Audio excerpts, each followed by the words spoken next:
tuan-tuan, puan-puan, Assalamualaikum warahmatullahi wabarakatuh.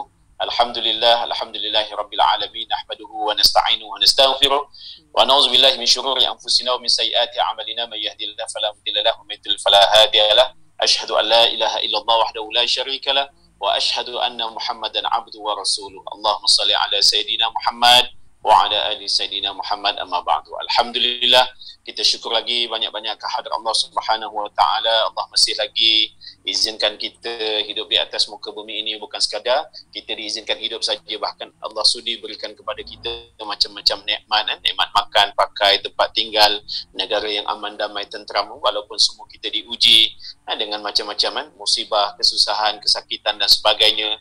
Dan sekarang ni yang semua satu dunia, bukan Malaysia saja tuan-tuan, bahkan satu dunia dilanda wabak COVID. Jadi mudah-mudahan semua kita akan terus dilindungi Allah Subhanahu Wa Taala, diberikan kesihatan, kesejahteraan untuk menjalankan kehidupan di atas muka bumi ini sebagai hamba Allah Subhanahu Wa Taala. Jadi tuan-tuan, saudara-saudara yang dirahmati Allah sekalian, Allah pun ada sebut, wa ma khalaqtul jinna wal insa illa liya'budun. Tidak aku ciptakan jin dan manusia di atas muka bumi ini melainkan untuk apa? Untuk beribadah.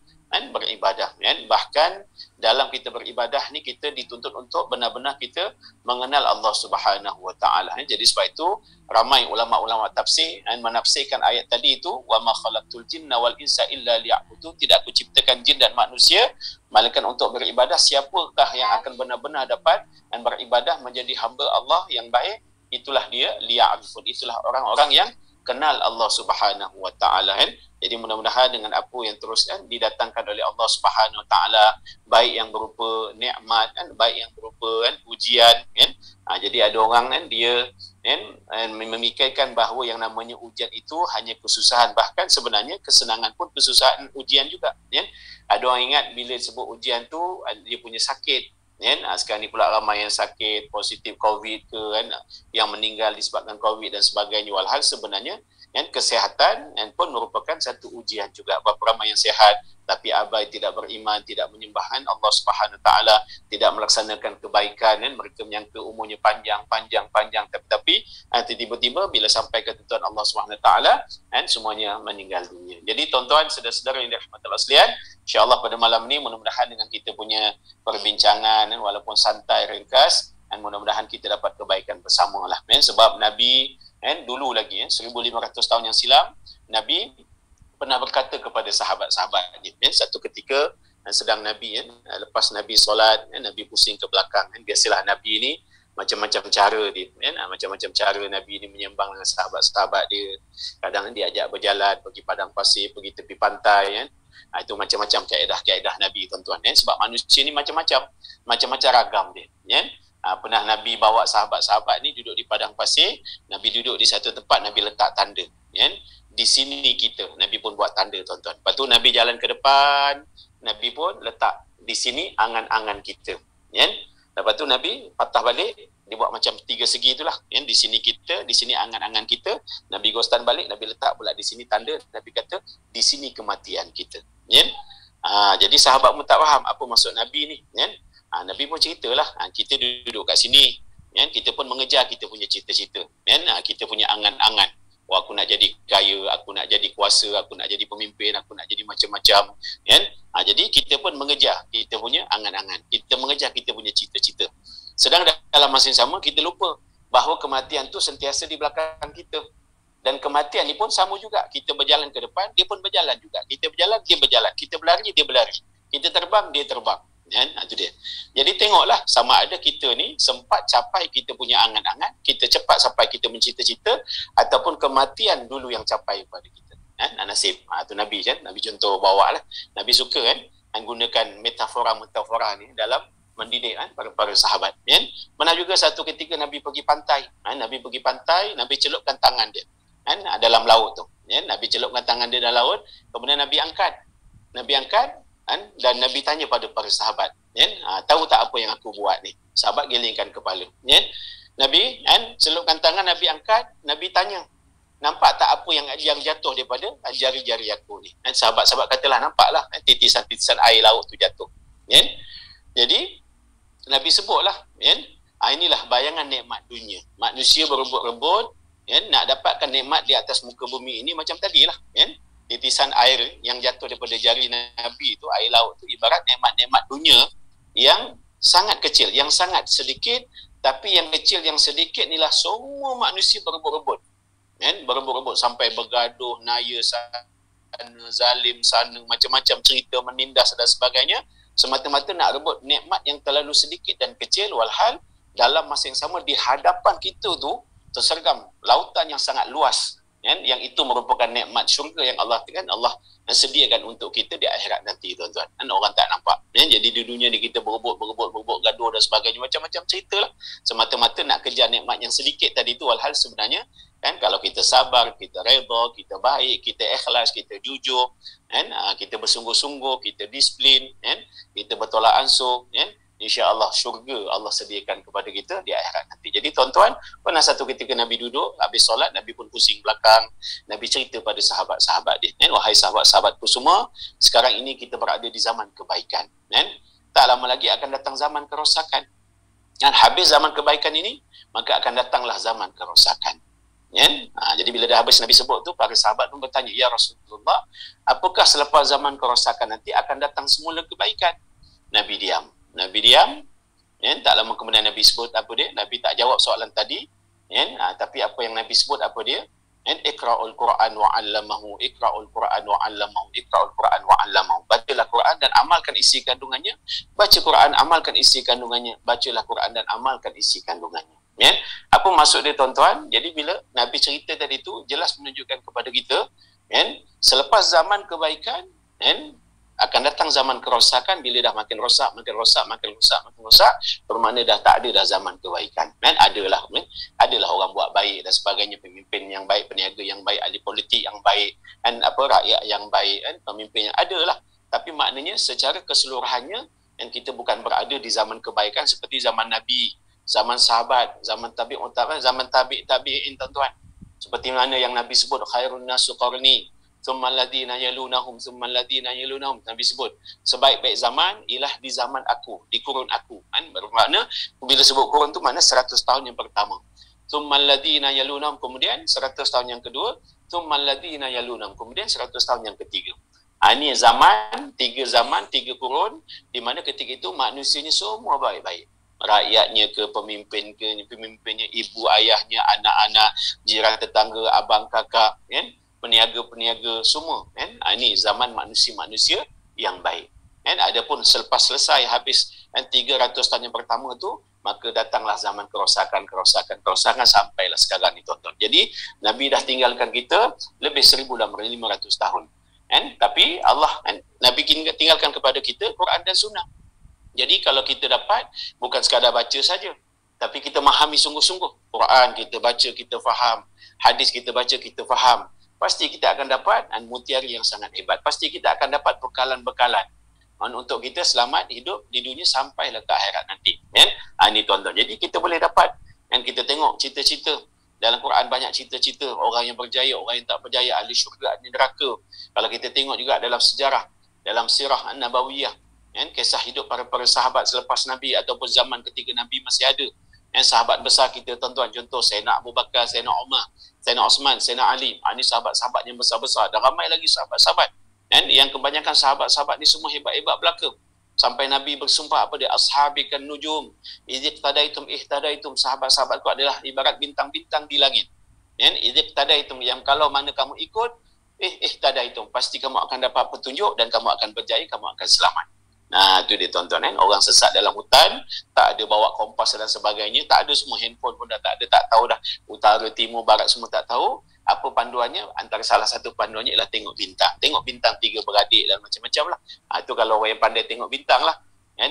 Kalau orang yang tak pandai tengok bintang, dia pun ke laut juga, tuan-tuan. Ni dia nak beritahu. Jadi para sahabat ni hebat-hebat, yang kayanya, yang berjayanya, yang memang ahli, yang juangnya, yang memang ahli ilmunya ramai, tuan-tuan. Macam contoh Sayyidina Ali, Masya Allah, kan, gedung, kan, ilmu, tuan-tuan.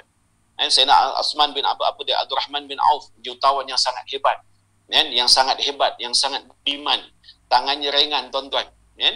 Jadi macam-macam lagi kalau kita lihat para sahabat ni, kan. Kenapa mereka ni hebat? Sebab mereka bukan sekadar hidup di zaman Nabi, ada juga orang hidup di zaman Nabi, Kan Abdullah bin Ubay bin Salul, bapa munafik tu yang suka pecah belahkan orang, dia hidup di zaman Nabi juga. Kan Nabi hidup lagi, dia hidup sama-sama tuan-tuan. Abdullah bin Sabah, kan orang Yahudi, kan yang dulunya pendeta Yahudi masuk Islam sebab dia hilang pengaruh. Jadi dia masuk Islam tu sengaja nak rosakkan Islam daripada dalam. Kan jadi masa yang tepat digunakan oleh Abdullah bin Sabah ni untuk pecah belahkan umat Islam ialah dikala Nabi wafat. Masa Nabi wafat, Sayyidina Ali temankan jasad Nabi, para sahabat yang lain semuanya berkumpul di Saqifah Bani Sa'adah, berbincang, bermusyawarah nak melantik pemimpin. Jadi ketika itulah Abdullah bin Sabah ni mainkan jarum dia, dan cucuk sana cucuk sini, hingga kata orang tercetuslah satu kumpulan yang tak cara resminya namanya Syiah. Mereka ni yang mengagungkan Sayyidina Ali, mengatakan Sayyidina Ali yang sepatutnya jadi pemimpin lepas Nabi, macam-macam ceritalah sampai mereka sangat mengagungkan dan menyucikan Sayyidina Ali ke tahap yang sangat tidak dituntut oleh Islam, bahkan bertentangan dengan Islam. Bahkan ada yang mengatakan Sayyidina Ali itu Tuhan, Sayyidina Ali itu sepatutnya Nabi, dia lah sepatutnya dapat wahyu, tapi Jibril salah bagi wahyu. Macam-macam cerita pula tuan-tuan. Ini cerita dia. Jadi kalau kita lihat sahabat-sahabat ni kenapa boleh hebat, bukan sekadar mereka hidup di zaman Nabi, bukan sekadar mereka hidup ni dengan Nabi. Yang lagi hebat apa dia? Mereka menjadikan Nabi itu suri teladan. Jadi para sahabat ni yang kenapa dia boleh hebat, jadi bukan sekadar dia ni hidup dengan Nabi, bukan sekadar Nabi didik mereka, tapi dalam hati mereka tu, dalam hati para sahabat tu meletakkan bahawa suri tauladan aku adalah Nabi, suri tauladan aku adalah Rasulullah, contoh tauladan untuk aku yang terbaik adalah Rasulullah. Jadi nak buat apa pun ikut Rasulullah, nak kerjakan apa pun ikut Rasulullah, berniaga cara Rasulullah, memimpin cara Rasulullah, macam-macam. Sebab apa? Sebab dalam Quran Allah dah sebut, laqad kana lakum fi Rasulillah uswatun hasanah. Sesungguhnya pada diri Nabi Muhammad itu bagi kamu, bagi kita ni umatnya adalah suri teladan yang terbaik. Jadi di situ kita dapat lihat.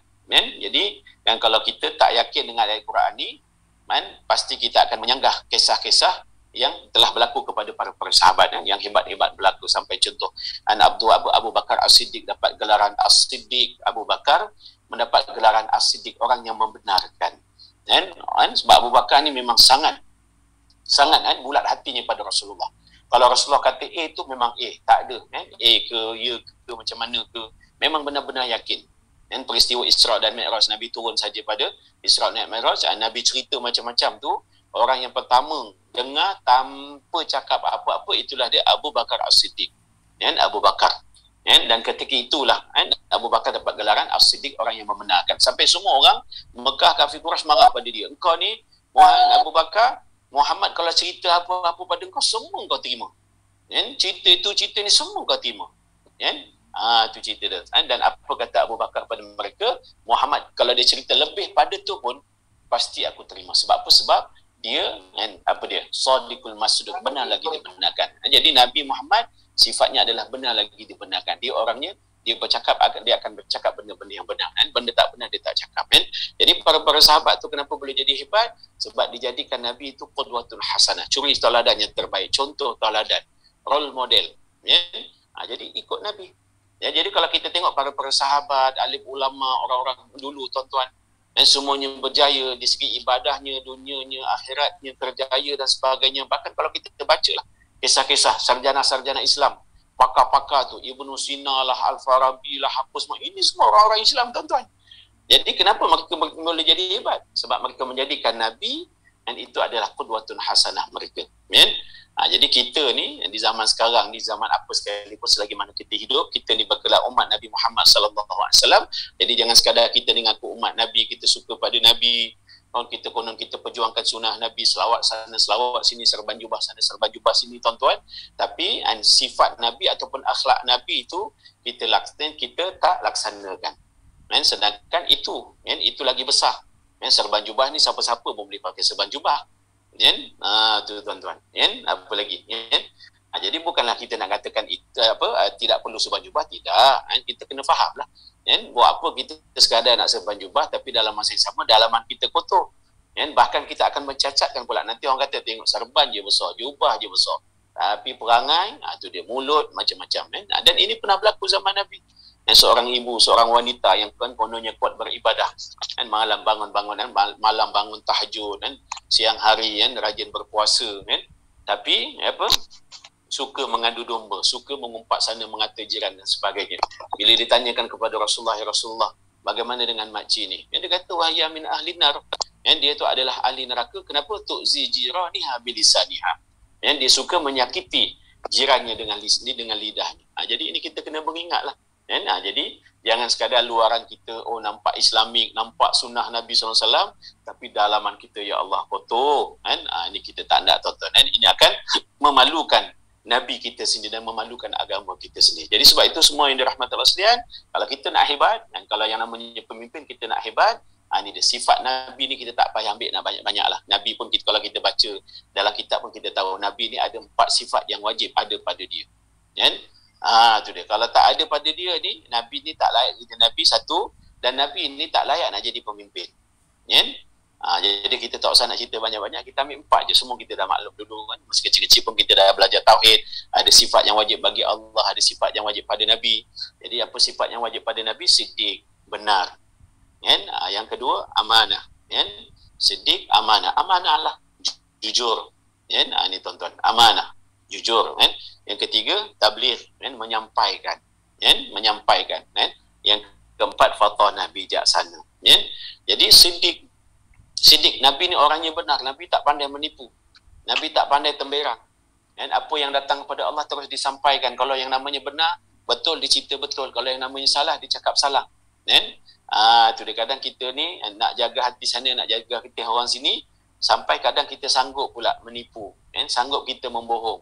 Dan perkara yang betul, kita kata tak betul. Perkara yang tak betul, kita kata betul. Ini bahaya tuan-tuan. Ini bahaya. Sedangkan kita ni umat Nabi.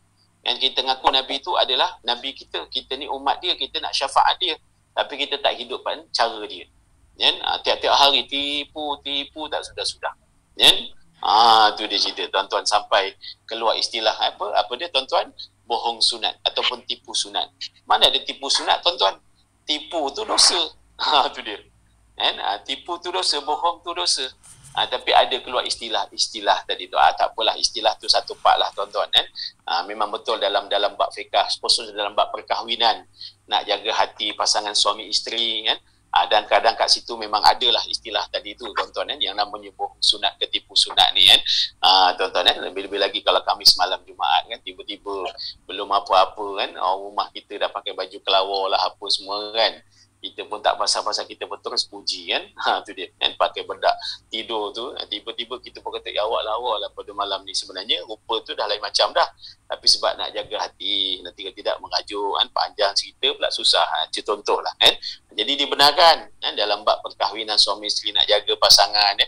Awak ni kalau memang betul lah, saya kalau jalan mana-mana pun saya makan apa ke kan, memang saya akan teringat awak punya masakan, sebab memang masakan awak ni sangat sedap. Walhal sebenarnya masakan isteri tak sedap. Macam tu kan. Isteri pula bila dipuji dia tak faham-faham juga kan. Dia tak faham-faham juga, tapi tak apalah. Tu nak bagi tahu. Boleh kan, dalam bab perhubungan suami isteri dibenarkan, tapi jangan berlebih-lebih kan. Ini contoh.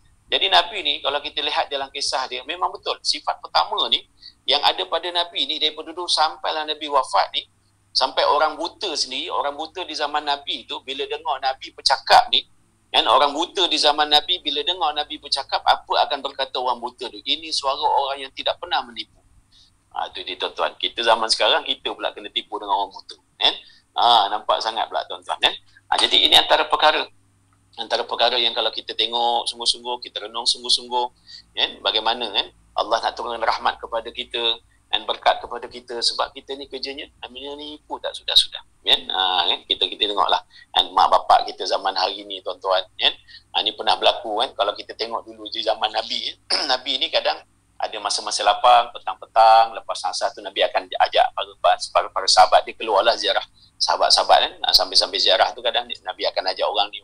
Jadi ada satu ketika tu Nabi ajaklah si Polan ni pergi keluar kan, sampai kat rumah sahabat tadi tu.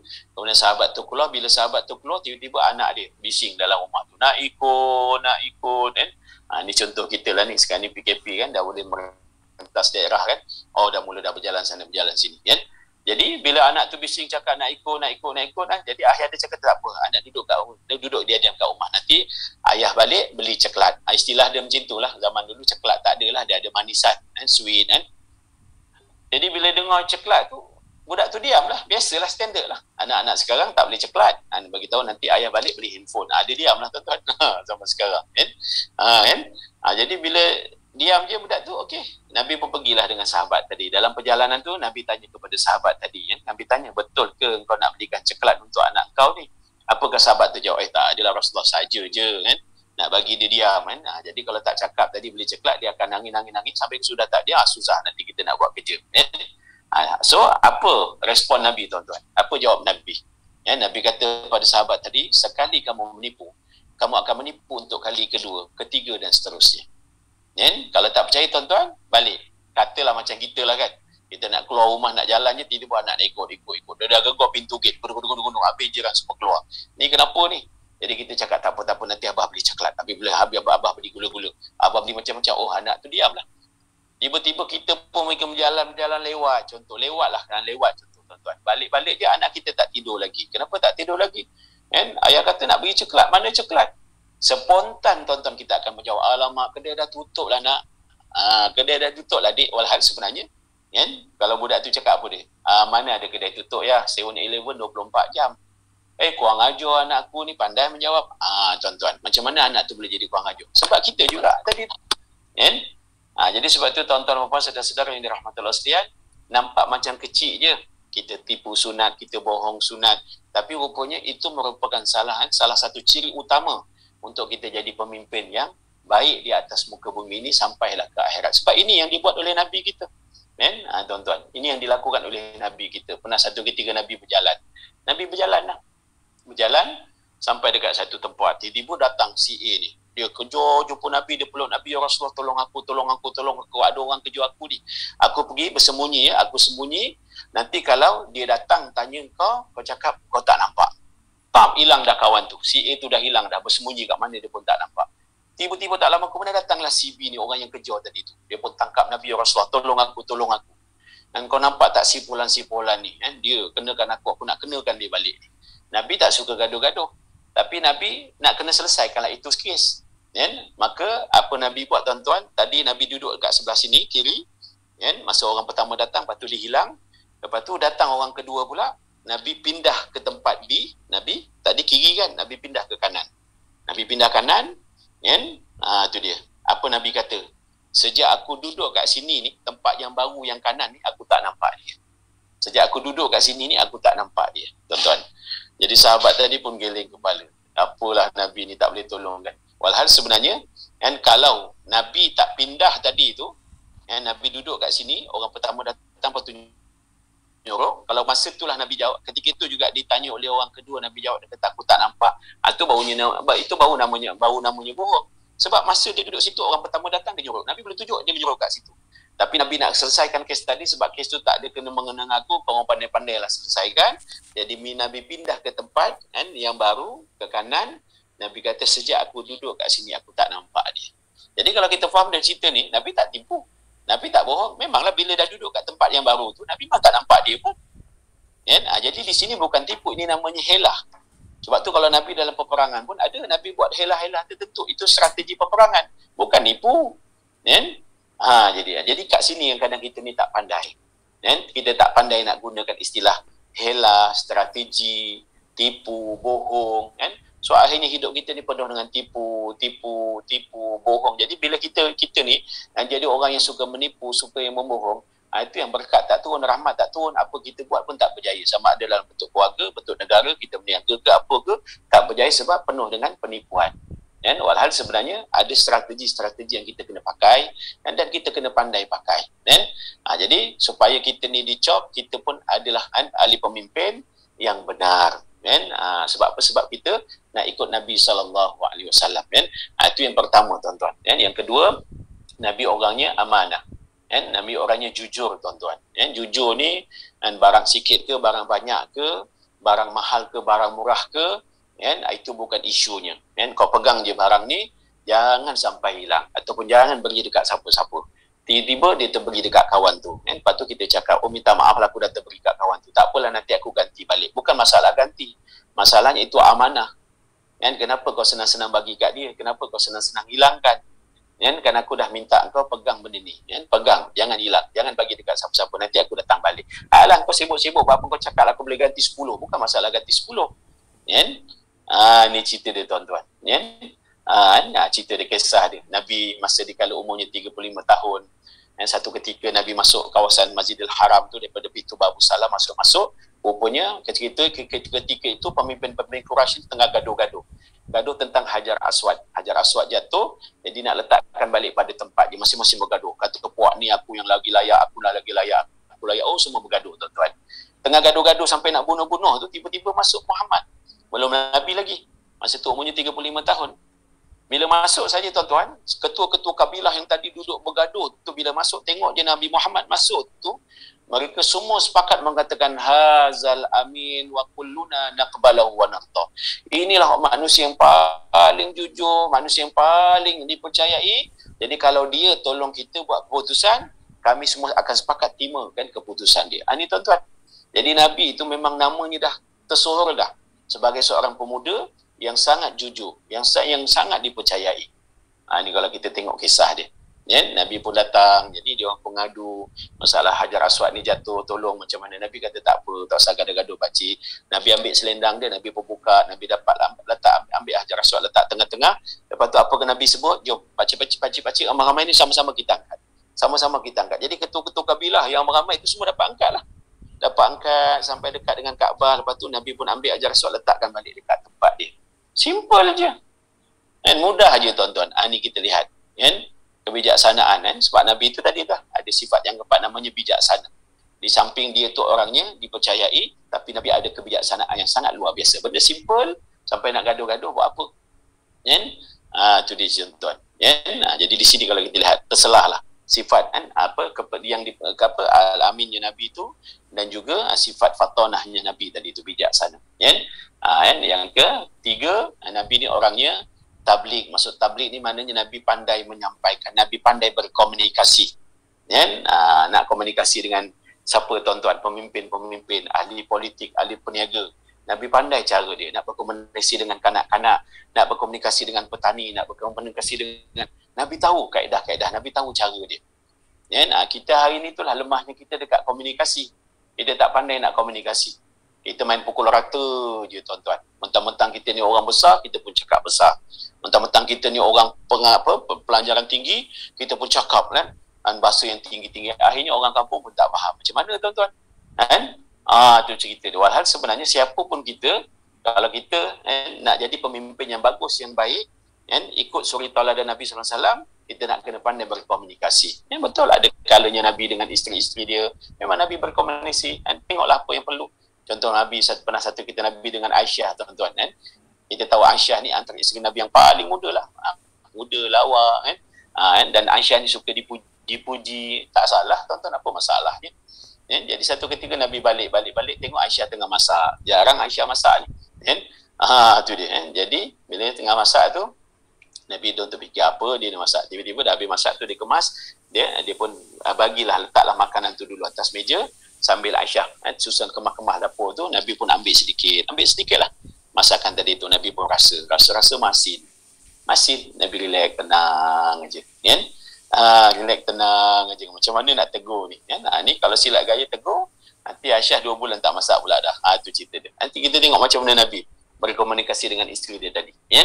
Jadi akhirnya bila dah start nak masak, nak makan tu, Nabi kata, Aisyah, kita makan suap-suap boleh tak? Aisyah suap abang dulu, nanti abang suap Aisyah pula. Apa? Biasalah tuan-tuan, apa masalah? Dah tu kalau kita buat memang orang kata buang terbiar ke bang? Itu dia. Tapi dulu masa kahwin dulu ada pula makan suap-suap. Tengok tunjuk kat orang. Aisyah pun suap lah Rasulullah. Biasalah nak bagi makan suami, ambil kepal besar lah. Ambil kepal besar. Nabi pun tengok geling kepala, alamak ni kepal besar ni, masin ni tak apalah. Suap kat mulut Nabi pun kunyah senyum macam tuan-tuan. Kalau kita macam mana? Kalau kita macam ni, kau tak tahu kau masin, kau darah tinggi lah, hapus kau nak kau matilah. Pergi gaduh tuan-tuan. Nabi relax je. Lepas tu giliran Nabi pula suap. Nabi ambil sedikit je tuan-tuan. Kalau kita 2 kepal mesti kita ambil pula dah, nak palah balik ni. Nabi ambil sikit je. Nabi pun suap kat mulut Aisyah. Masuk saja dekat mulut Aisyah, jatuh dekat lidah. Bila dikunyah, Aisyah kata, ya Rasulullah, minta ampun, minta maaf, rupanya masin aku masak ni. Tuan-tuan, Nabi bersenyum je. Nabi kata apa dah? Tahu tak apa. Tak adalah begitu. Tapi ibaratnya Nabi relax ya, cool je lah. Tengok akhlak Nabi tadi tu. Dengan budi pekerti dia tadi tu, dengan sifat komunikasi dia yang hebat tadi, dia campur dengan kebijaksanaan tu. Tengok benda mudah jadi mudah. Kita ini kadang benda tu mudah jadi susah. Benda kecil dibesar-besarkan. Isu pasal masak. Masak masin je. Walhal isteri tu masak tu dah besar dah. Penyediaan nak masak tu bukan senang. Susah payah dia. Tiba-tiba pasal masin sikit kita berbising. Mula nanti berantakan gaduh-gaduh lah. Yelah abang gaduh orang lain sana tu bos dia lah. Abang fikir dia makan kedai mamak sana lah. Tak salah nak. Dah gaduh dah. Berantakan. Jadi sebab itu tuan-tuan dan puan, saudara-saudara yang dirahmati Allah sekalian, memang benar lah apa kata Allah Subhanahu Wa Taala tentang Nabi kita ni. Allah sebut, wa ma arsalnaka illa rahmatan lil alamin, ya Muhammad, tidak kami utuskan kamu ke atas muka bumi ini malaikat untuk apa? Untuk mencetuskan rahmat, kasih sayang di atas muka bumi ini. Jadi yang kurang dekat dunia ni bukan duit, yang kurang di atas muka bumi ini bukan makan, bukan kesihatan, tapi yang kurang di atas muka bumi ini ialah kasih sayang. Yang kurang tu kasih sayang. Bila kita ada kasih sayang tuan-tuan, susah macam mana pun kita tak jadi masalah. Bila kita ada kasih sayang tuan-tuan, senang lagilah hebat tuan-tuan. Bila kita ada kasih sayang ni tuan-tuan, miskin tak jadi masalah. Tapi bila mana kita tak ada kasih sayang tuan-tuan, walaupun kita ni kaya, habis tuan-tuan. Apatah lagi bila campur dengan kuasa pula, dengan tamaknya, dengan halobanya. Jadi untuk memurnikan situasi ini, lain tidak bukan marilah kita kembali kepada sunnah Rasulullah sallallahu alaihi wasallam. Jadi sunnah Nabi ni ada benda yang luaran dan ada benda yang dalaman. Jadi sebab tu jangan kita hanya besarkan sunnah yang luar saja, tuan-tuan, tapi yang dalaman ni langsung kita tak fikirkan. Dan kalau walaupun di luar ni kita mungkin tidaklah berpakaian sunnah sangat. Sebab kadang kita tak nak juga benda tu jadi trend kan. Jubah sana, jubah sini dan sebagainya. Jubah fitting nampak macam-macam lah, apa semua. Macam-macam cerita lah. Memang kita kata kita berjubah itu sunnah, tapi dah fitting lain macam dah. Tak syok lah juga tuan-tuan. Jadi walaupun mungkin luaran kita ni tidaklah nampak bersunnah tuan-tuan, tapi budi pekerti kita, bahasa kita, sopan santun kita, tuan-tuan, orang dengar, memang orang tengok kita ni tak berapa kaya, duitnya tak berapa banyak, tapi akhlaknya kaya dengan budi bahasa dan sebagainya. Jadi sebab tu tuan-tuan dan puan, saudara-saudara yang dirahmati Allah sekalian, sama-samalah kita berusaha kembalikan hidup kita ni ikut sunnah Nabi sallallahu alaihi wasallam, bukan yang luar saja tapi dalaman tu sangat penting. Innallaha la yanzur ila suwarikum walakinnallaha yanzur ila qulubikum. Allah tak tengok sangat luaran kita ni. Janganlah nak bersolek ke pakai macam-macam lah, gedebak-gedebuk mahal lah apa semua. Allah tak tengok, tapi yang Allah tengok apa dia? Dalam kita ni macam mana? Hati kita ni macam mana? Tamak masih banyak ke? Haloba masih banyak ke? Dengkinya masih banyak ke? Tuan-tuan, sombongnya masih banyak ke? Egonya masih banyak ke? Sum'ahnya, ujubnya, tuan-tuan. Inilah antara perkara yang merosakkan hidup kita. Jadi sebab tu bila mana kita berpegang kepada sifat-sifat kepimpinan Nabi tadi tuan-tuan, siddiq, amanah, tabligh, fatanah, insya-Allah walaupun kita ni bukan pemimpin besar, pemimpin kecil je, pemimpin dalam keluarga, kullukum ra'in wa kullukum mas'ulin an ra'iyati. Pemimpin dalam keluarga je, ataupun pemimpin di kalangan adik-beradik ya, ataupun pemimpin dalam kelas je. Tu pemimpin dalam kelas tadika je tuan-tuan. Tapi kalau ada sifat-sifat tadi tu, memang kita adalah bukan sekadar hamba Allah yang sangat baik, bahkan kita adalah pemimpin yang dijanjikan syurga nanti tuan-tuan. Kan ada satu dua golongan yang akan dapat lindungan arasy di akhirat. Salah satunya tadi itulah apa dia tuan-tuan, pemimpin imamul adil, pemimpin yang baik, pemimpin yang adil. Dia akan dapat lindungan arasy di akhirat nanti tuan-tuan. Jadi marilah sama-sama kita berusaha tuan-tuan, sama ada kita ni pemimpin yang kecil, yang sederhana, apatah lagi yang besar tuan-tuan, dan tak malu kalau kita mengikuti, meneladani sifat Nabi sallallahu alaihi wasallam. Bukan Nabi ni, bukan orang Islam saja terima dia, bahkan orang bukan Islam pun terima dia. Kalau kita buka buku Michael H. Hart, kalau tak silap nama tu saya tak ingat sangat, dia tulis tentang 100 manusia yang paling hebat di dunia tuan-tuan. Penulis tadi tu Kristian, dia Kristian tapi dia tulis buku tu yang sangat tebal, hampir 3 inci tuan-tuan. Dia cerita tentang 100 manusia di dunia yang paling hebat. Yang nombor 1 ialah Muhammad bin Abdullah. Tu dia, Muhammad bin Abdullah. Jesus letak jatuh nombor 2. Dia bukan kata ini tak bagus, tidak, semuanya tu bagus. Yang nabi-nabi, yang para sahabat, ada macam-macam, yang pendeta-pendeta lah, ada semua tu. Jadi bukan dia kata ini bagus tak bagus, bukan disusun mengatakan orang ni kurang bagus, tidak. Jadi diletakkan dalam banyak-banyak tu, dibuat macam-macam studi apa semua, yang kehebatan tu dalam bentuk menyeluruh, itulah dia Muhammad bin Abdullah.